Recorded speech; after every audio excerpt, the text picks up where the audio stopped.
বন্ধুরা, আধার কার্ডে বিভিন্ন আপডেট করতে গেলে সাধারণত মোবাইল নাম্বার বা ইমেল এগুলো আপডেট করতে গেলে সাধারণত এর আগে ৭৫ টাকা কিন্তু একটা চার্জ দিতে হতো।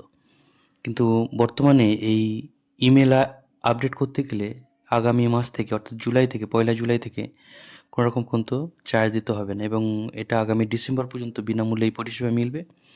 এবং unique identification authority of India বা ইউআইডিএআই জানিয়েছে যে তারা আধার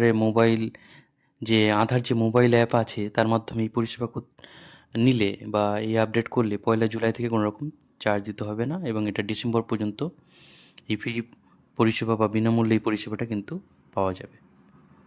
তাই যাদের এখনও আধারের সঙ্গে ইমেল আপডেট করেননি তারা কিন্তু সহজেই এটা করতে পারেন। হ্যাঁ বন্ধুরা, আধারের সঙ্গে ইমেল আপডেট সংক্রান্ত এই যে তথ্যটা আপনার সঙ্গে তুলে ধরলাম। আর এখানে বন্ধুরা ভিডিওটা শেষ করলাম। সবাই ভালো থাকবেন, সুস্থ থাকবেন। নমস্কার।